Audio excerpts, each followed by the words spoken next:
तीसरा चांदवा दिवस आहे.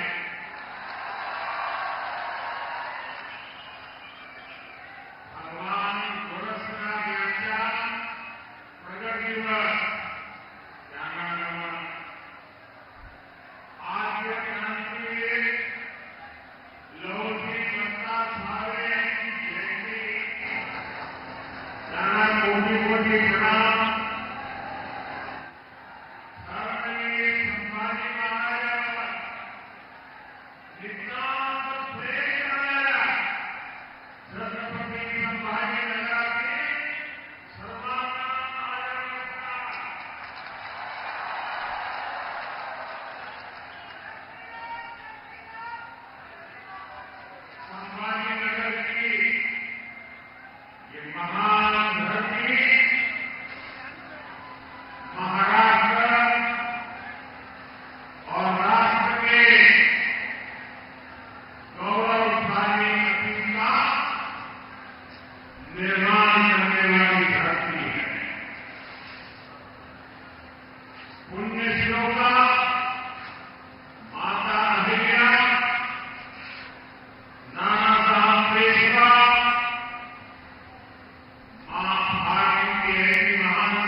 हमने बाला साहब ठाकरे की इच्छा को पूरा किया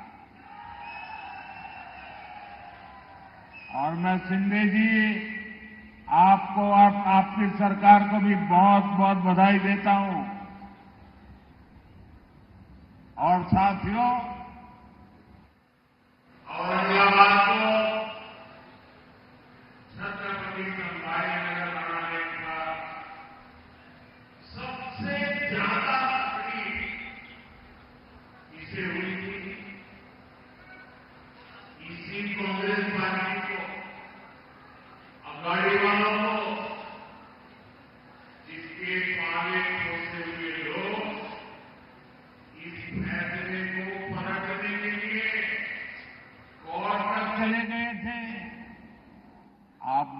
बताइए, जिन्हें संभाजी महाराज के नाम पर आपत्ति है,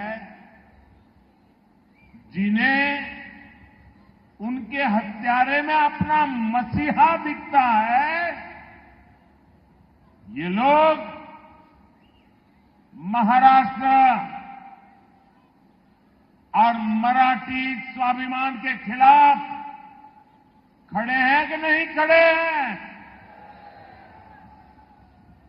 ये लोग हमारी पहचान के खिलाफ है या नहीं है? महाराष्ट्र क्या कभी भी ऐसे लोगों को स्वीकार करेगा क्या?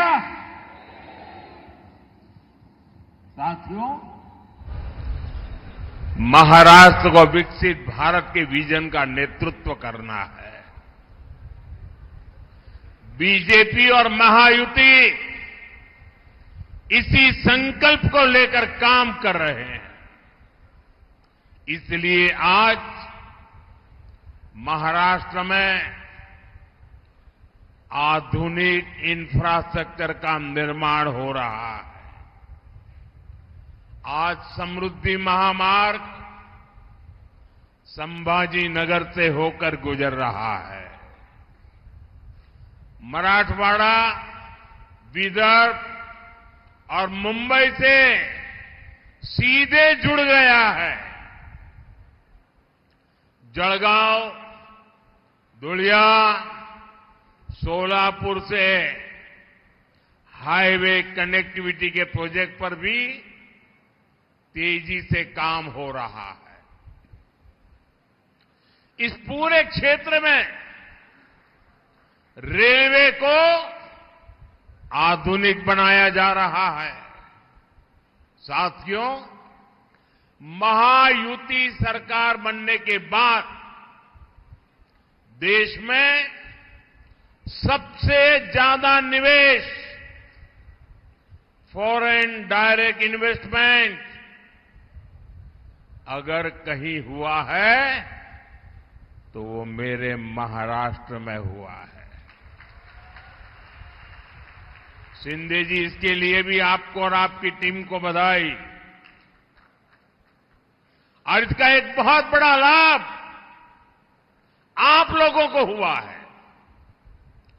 अकेले इस क्षेत्र में अब तक 70,000 करोड़ रुपए से ज्यादा के निवेश के समझौते हो चुके हैं। 45,000 करोड़ रुपए के प्रोजेक्ट्स यहां आ चुके हैं। आने वाले समय में बहुत सारी बड़ी बड़ी कंपनियां हमारे यहां काम करेगी। इसके लिए यहां महाराष्ट्र का सबसे बड़ा इंडस्ट्रियल पार्क बनाया जा रहा है। और इस सब का नतीजा क्या है? ज्यादा निवेश, ज्यादा कंपनियां, यानी संभाजी नगर और मराठवाड़ा के युवाओं को ज्यादा से ज्यादा अवसर, ज्यादा से ज्यादा रोजगार। साथियों, महाराष्ट्र में विकास के इस महायज्ञ के साथ ही हमारी सरकार विरासत का अनुष्ठान भी कर रही है। भगवान विट्ठल के भक्तों की सुविधा के लिए हमने पालकी महामार्ग का निर्माण करवाया है। महाराष्ट्र और मराठवाड़ा के लोग दशकों से मराठी को अभिजात भाषा का दर्जा देने की मांग कर रहे थे। मराठा गौरव से जुड़ा ये काम भी बीजेपी ने ही पूरा किया है। साथियों, अगाड़ी वालों ने महाराष्ट्र की परेशानियों को बढ़ाने के अलावा कोई काम नहीं किया है। मराठवाड़ा में लंबे समय से पानी का संकट रहा है, लेकिन कांग्रेस और अगाड़ी वाले हमेशा हाथ पर हाथ धरे बैठे रहे। हमारी सरकार में पहली बार सूखे के खिलाफ ठोस प्रयास शुरू हुए। महायुति की सरकार ने वैतरणा और उल्लास सब बेसिन से पानी मराठवाड़ा तक पहुंचाने का फैसला लिया है। जब देवेंद्र जी सीएम थे तो उन्होंने जलयुक्त शिवार योजना भी बनाई। जलयुक्त शिवार योजना से मराठवाड़ा में जल संकट सुधरना शुरू हुआ था, लेकिन भाइयों बहनों, बीच में 2.5 साल के लिए इन अगाड़ी वालों की सरकार आ गई थी। इन्होंने इस योजना को भी बंद कर दिया था। जब महायुति की सरकार आई तो ये काम दोबारा शुरू हुआ। छत्रपति संभाजी नगर में पानी की सप्लाई के लिए महायुति सरकार ने 1600 करोड़ रुपए से भी ज्यादा दिए थे। इस पर भी अगाड़ी वालों ने ब्रेक लगा दिया था। अब जब उसे दोबारा शुरू किया गया है तो इस योजना की लागत बहुत बढ़ गई है। इसके लिए अब केंद्र सरकार अलग से 700 करोड़ रुपए दे रही है। ये फर्क है महायुति और अगाड़ी वालों में। ये फर्क है बीजेपी और कांग्रेस में। आप मुझे बताइए, महाराष्ट्र में सरकार पानी और सूखे से मुक्ति दिलाने वाली होनी चाहिए या इन योजनाओं को ठप करने वाली होनी चाहिए? ये अगाड़ी वाले बूंद बूंद पानी के लिए आपको तरसाएंगे। तरसाएंगे कि नहीं तरसाएंगे? इसलिए विशेषकर मैं माताओं बहनों को कहता हूं, ये अगाड़ी वालों को घुसने ही मत देना, वरना आपको पानी के लिए भी तरसा के रखेंगे। इसलिए मैं कहता हूं, भाजपा महायुति आहे तर गती आहे, महाराष्ट्राची प्रगती आहे। साथियों, महायुति के लिए हमारा किसान हमारा अन्नदाता है। विकसित महाराष्ट्र का सबसे मजबूत स्तंभ है। यहां कपास के किसान बहुत बड़ी भारी मात्रा में है। हमारी सरकार कपास किसानों की आय बढ़ाने के लिए भी हर संभव प्रयास कर रही है। महाराष्ट्र में टेक्सटाइल पार्क खुलने से स्थानीय कपास उद्योग को बढ़ावा मिलेगा। किसान सम्मान निधि के तहत महाराष्ट्र के 1 करोड़ 20 लाख किसानों को 33,000 करोड़ रुपए से ज्यादा उनके खाते में जमा हो चुका है। छत्रपति संभाजी नगर के ने भी 4 लाख से ज्यादा किसानों को यहां मेरे किसान भाई बहनों को फायदा मिला है। महायुति सरकार की नमो शेतकरी योजना की वजह से किसानों को डबल पैसा मिल रहा है। साथियों, हमारी सरकार सोयाबीन किसानों को संकट से उबारने को अलग से 5,000 रुपये दे रही है। महायुति सरकार ने सोयाबीन का न्यूनतम समर्थन मूल्य 6,000 प्रति क्विंटल करने का भी वायदा किया है। अगले 5 वर्षों में किसानों का फायदा भी बढ़ेगा, उन्हें नए अवसर भी मिलेंगे। हम इस प्रयास में लगे हैं कि अब हमारे किसान भाई बहनों को बिजली बिल की चिंता ही ना हो, इसलिए हम हर खेत तक सोलर ऊर्जा पहुंचाने में जुटे हैं। बड़ी संख्या में सिंचाई के पंपों को सोलर पंप में बदला जा रहा है।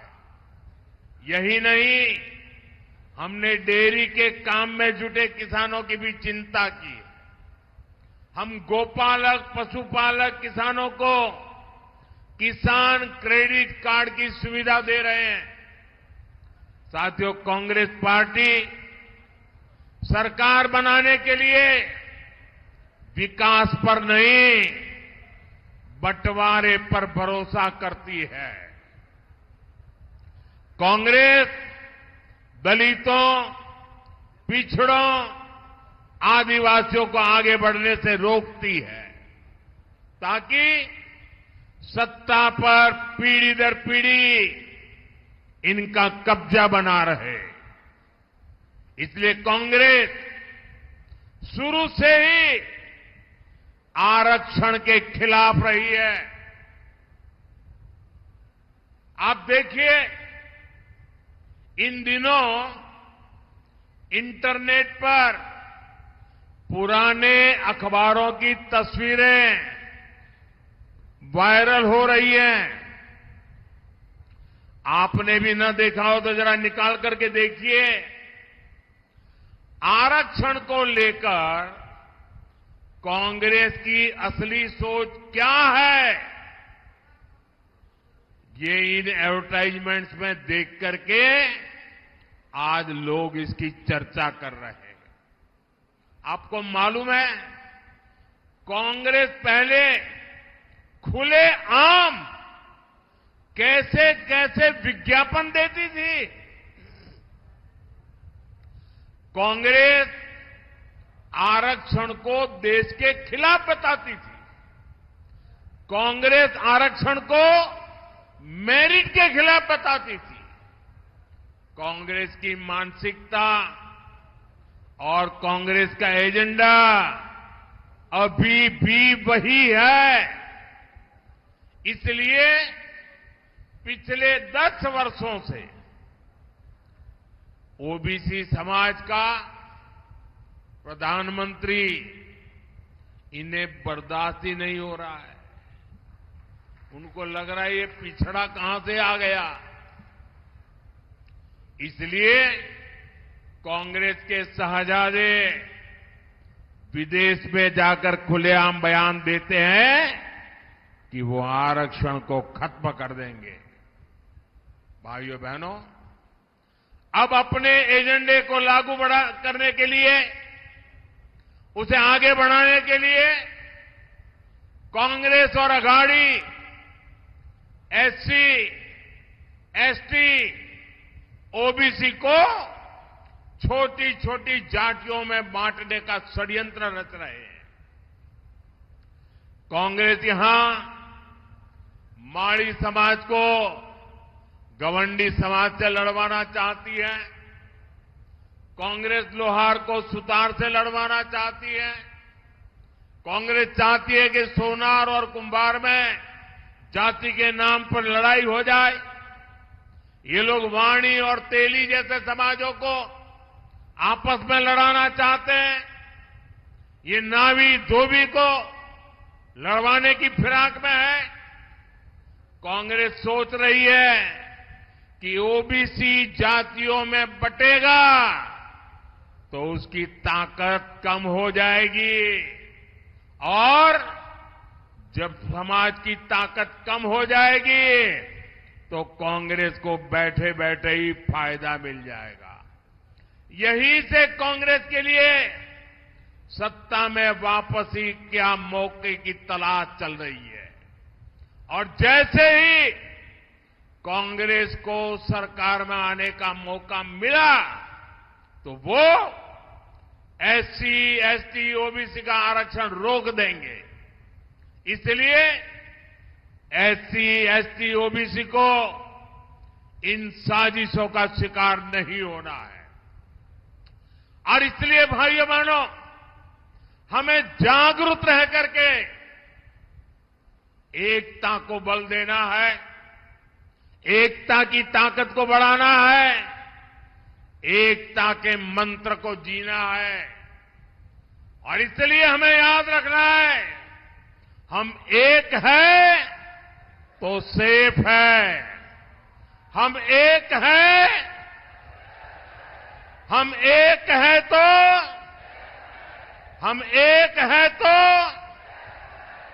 साथियों मैं आज देशभक्तों की इस भूमि मराठवाड़ा की धरती से एक और जरूरी अपील करना चाहता हूं।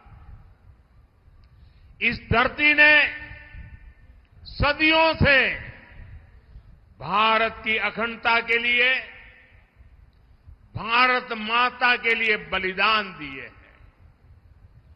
महाराष्ट्र के लोगों के लिए देशभक्ति सबसे ऊपर है, लेकिन दूसरी ओर ये कांग्रेस पार्टी, कांग्रेस और उसके साथियों ने 370 को फिर से लागू करने का प्रस्ताव पास कराया है। आपने टीवी में, अखबारों में देखा होगा। आपको ध्यान होगा जब हमने कश्मीर को 370 से आजादी दिलाई थी तो कांग्रेस ने संसद के भीतर उसका विरोध किया था। अदालत में भी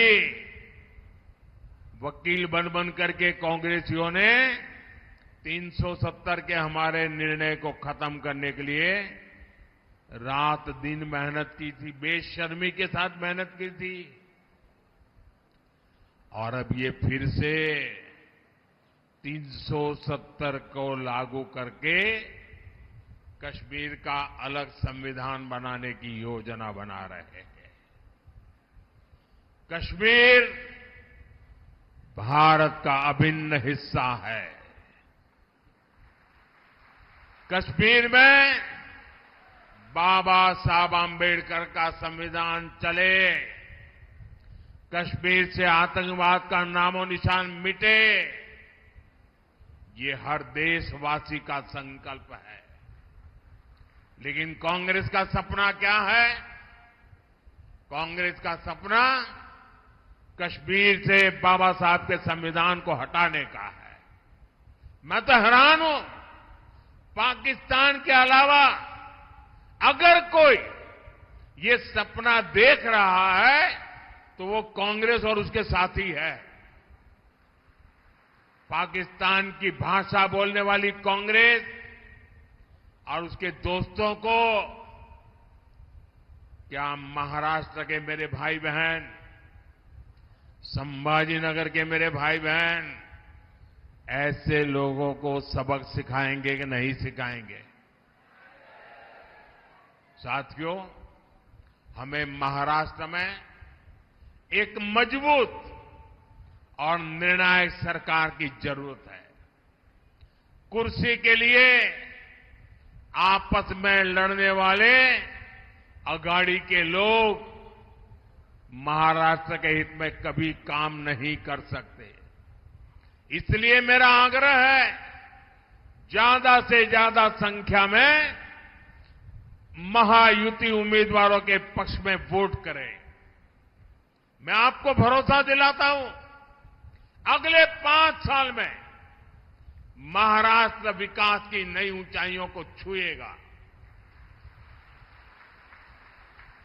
इसी संकल्प के साथ आप सबका ये प्यार, ये आशीर्वाद, इसके लिए मैं आपका बहुत बहुत आभारी हूं। मेरे साथ बोलिए, भारत माता की,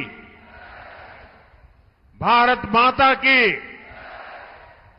भारत माता की। बहुत बहुत धन्यवाद।